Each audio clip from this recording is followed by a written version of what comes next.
नमस्ते प्रिय साथियों, स्वागत है आपका एक और नई कहानी में। आज की कहानी बहुत ही मज़ेदार और फनी स्टोरी होने वाली है, तो प्लीज़ एंड तक बने रहिए मेरे साथ और कहानी को पूरा ज़रूर सुनिएगा। कहानी पसंद आए तो एक लाइक कमेंट करके मुझे ज़रूर बताइएगा और चैनल पर नए हों तो चैनल को ज़रूर से सब्सक्राइब कर लीजिए। कहानी शुरू करते हैं। उड़ीसा के एक गांव में एक बुजुर्ग दंपति रहता था। पति का नाम था बापलो और पत्नी का था मालो। वे बहुत ही निर्धन थे और उनके कोई संतान नहीं थी। बापलो के पास थोड़ी सी जमीन थी जिस पर वह सब्जियां बो लिया करता था।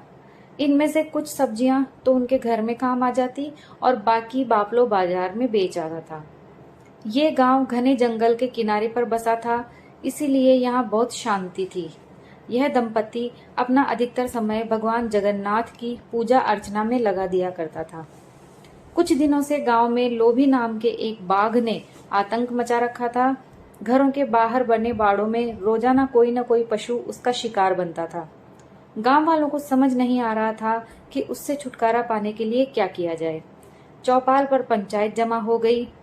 एक काम करते हैं, पशुओं को बंद आंगन में रखना शुरू कर देते हैं, पंचों ने सलाह दी। जिन लोगों के घर में बड़े बड़े आंगन थे वे इस पर सहमत हो गए। सभी पशु पास पड़ोस के आंगनों में बांध दिए गए, लेकिन लोभी को कोई दीवार नहीं रोक पाई। दीवारें फांदकर वह घर के लोगों की नाक के नीचे से अपने शिकार को उठा ले जाता था। पहले तो लोभी रात में ही उत्पात मचाता था, पर अब तो वह दिन दहाड़े गांव में घुस आता था। कोई ऐसा बहादुर व्यक्ति नहीं था जो उसे चुनौती दे सके। गांव वालों के मन में इस खूंखार बाघ का भय बैठ चुका था। इस बार पंचायत की आपात बैठक बुलाई गई। यह बाघ तो दिन पर दिन मुसीबतें बढ़ाता जा रहा है, प्रधान बोला। जी, यह तो हमें भी निशाना बनाएगा, किसी ने कहा। मुझे लगता है कि इस गांव को छोड़ देने के अलावा हमारे पास कोई चारा नहीं है, प्रधान ने सबके सामने सुझाव रखा। तो अब हम सब कहाँ जाएंगे, सभी लोग ये कहने लगे। नदी के पार जो गांव है हम वहां जा सकते हैं। उस गांव का प्रधान मुझे जानता है। कुछ समय के लिए वहां रह लेते हैं। जब हमारा गांव खाली हो जाएगा तो वह दुष्ट बाघ यहाँ आना ही छोड़ देगा। उम्मीद है कि वह यहाँ से कहीं दूर चला जाए, उसके बाद हम वापस आ जाएंगे। सब सहमत हुए और तय किया गया कि गांव वाले अपने पशुओं के साथ रात में दूसरे गांव के लिए रवाना हो जाएंगे। गांव खाली होने लगा, सभी रवाना होने लगे, लेकिन बापलो और मालो नहीं गए। तुम्हें नहीं लगता कि हमें भी चल देना चाहिए, मालो ने पूछा। तो बापलो ने कहा, क्या करेंगे हम वहां? मैं तो बूढ़ा हो चुका हूँ, कोई काम तो कर नहीं सकता। अरे भूखे मर जाएंगे वहां, इससे तो अच्छा है उस बाघ के हाथों मर जाना। कम से कम उसकी भूख तो मिटेगी, बापलो ने समझाया। अगली सुबह बापलो पौ फटने से पहले जाग गया। गांव के चौक में एक गहरा गड्ढा खोदकर उसने इसके आसपास खुशबूदार फूल फैला दिए। अपनी पत्नी को साथ लेकर वह गड्ढे में उतर गया और बैलगाड़ी के एक पहिए से उसने गड्ढे को ढक लिया। दोनों छिपकर बैठ गए। लोभी गांव में घुसा तो उसने देखा कि पूरा इलाका वीरान पड़ा है। भूख मिटाने के लिए आज उसे केवल एक बूढ़ा लंगड़ा भैंसा ही मिला। गांव के चौक में पहुंचकर लोभी जोर जोर से दहाड़ने लगा। वह अपने आप को गांव का राजा समझ रहा था। कुछ देर बाद वह बैलगाड़ी के उसी पहिए पर जा बैठा। फूलों की सुगंध के कारण उसे बिल्कुल पता ही नहीं चला कि वहां कोई इंसान भी है। भैंस को खाने के बाद लोभी सुस्ताने लगा और वहीं सो गया। बापलो ऐसे मौके की ताक में ही बैठा था। सो रहे लोभी की पूंछ पहिए की ताड़ियों के बीच लटक रही थी।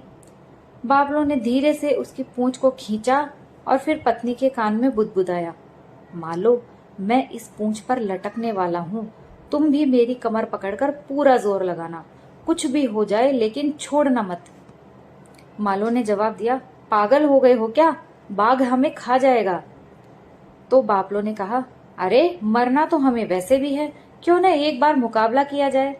इतना कहते ही बापलो झटके के साथ लोभी की पूंछ पर लटक गया। गड्ढे के ऊपर रखे पहिए पर नींद ले रहा लोभी सपने में एक मोटी गाय का शिकार कर रहा था। अचानक उसे लगा कि उस गाय ने अपना एक पहना सींग उसके पिछले हिस्से में घुसेड़ दिया हो। आऊ! वह चिल्लाया और जाग गया। उसे लगा कि वह ठीक से खड़ा भी नहीं हो पा रहा है। तभी उसने पहिए की ताड़ियों में से नीचे झांका। उसे मालूम पड़ा कि एक बूढ़ा उसकी पूंछ को पकड़े हुए है और बूढ़े की कमर को एक बुढ़िया ने पकड़ रखा है। लोभी जोर जोर से दहाड़ने लगा, लेकिन बापलो ने उसकी पूंछ को बिल्कुल नहीं छोड़ा। अपनी पूंछ को छुड़ाने के लिए लोभी कभी ऊपर उछले तो कभी नीचे, कभी दाएं उछले तो कभी बाएं। उसने सभी प्रयास करके देख लिए, पर अपनी पूंछ को वह नहीं छुड़ा पाया। आखिरकार लोभी ने पूरा जोर लगाकर पूंछ को खींचा। आऊ! उसकी चीख निकल पड़ी। पूंछ वाले हिस्से पर उसे बहुत जलन महसूस हुई। डरते डरते उसने पीछे देखा। वह दहाड़े मारकर रोने लगा जब उसने देखा कि उसकी प्यारी पूंछ उसके शरीर से अलग हो चुकी है। दर्द के मारे तो उसका बुरा हाल हो रहा था। उसे शर्म भी बहुत आ रही थी। बिना इधर उधर देखे वह जंगल की ओर भाग खड़ा हुआ। बापलो ने पत्नी से कहा, भाग गया दुष्ट, पर अभी पलटकर आएगा। मालो चिल्लाई, मरवा दिया तुमने तो, अब क्या करें।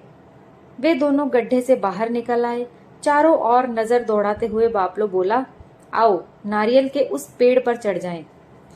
तो मालो बौखला कर बोलती है, मैं उस पेड़ पर चढ़ पाऊंगी क्या? तो बापलो ने कहा, अब और कोई चारा नहीं है, जल्दी करो, अगर रुके तो वह हमें खा जाएगा।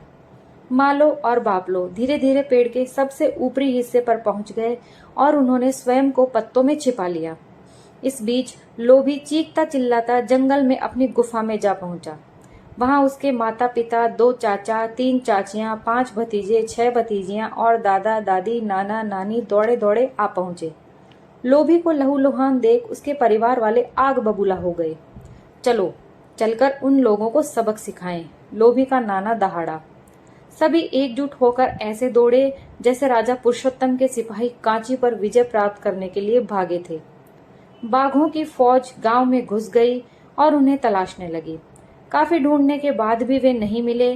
गांव के कई चक्कर लगा लेने के बाद वे सब उसी पेड़ के नीचे आ खड़े हुए। अचानक बापलो को छींक आ गई। बाघों की नजर एक साथ ऊपर गई। उन्होंने देखा कि बुढ़ा और बुढ़िया दोनों नारियल के पेड़ पर टंगे हैं। इन्हें नीचे उतारो, दांत पीसती हुई लोभी की चाची दहाड़ी। खुद तो वे दोनों नीचे उतरने वाले थे नहीं। सवाल उठ खड़ा हुआ कि उन्हें उतारा कैसे जाए।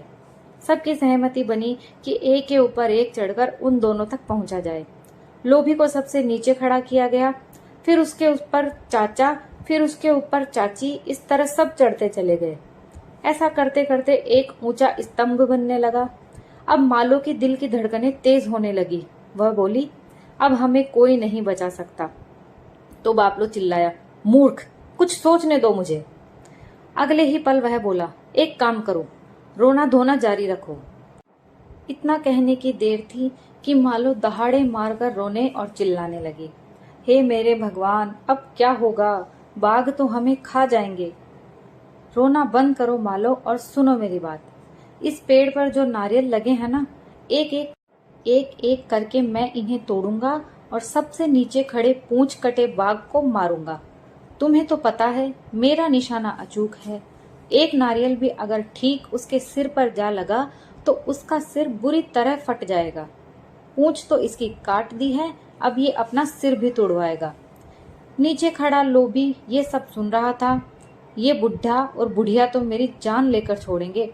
पूंछ तो उखाड़ दी, अब मेरा सिर तोड़ने की तैयारी कर रहे हैं। अच्छा हो कि मैं यहाँ से भाग लूं, लोभी ने सोचा और वो वहां से भाग लिया। लोभी के नीचे से हटते ही उसके सारे रिश्तेदार एक के बाद एक दूसरे पर गिरते गए। उनके सिर फूटे, हड्डियां टूटी, पैरों में मोच आ गई और उनकी पूंछें कुचली गईं। अब तो उन्होंने आव देखा न ताव, हड़बड़ाते हुए जंगल की ओर दौड़ पड़े। जल्द ही यह खबर गांव वालों तक पहुंच गई कि उस बुजुर्ग दंपति ने इलाके के बाघों से छुटकारा दिला दिया है। सब वापस अपने गांव लौट आए। बापलो को गांव का प्रधान बना दिया गया। इसके बाद दोनों पति पत्नी खुशी खुशी रहने लगे। दोस्तों, कैसी लगी आपको हमारी कहानी? कहानी सुनकर आपको बहुत मजा आया होगा, ऐसी उम्मीद मैं आपसे रखती हूँ।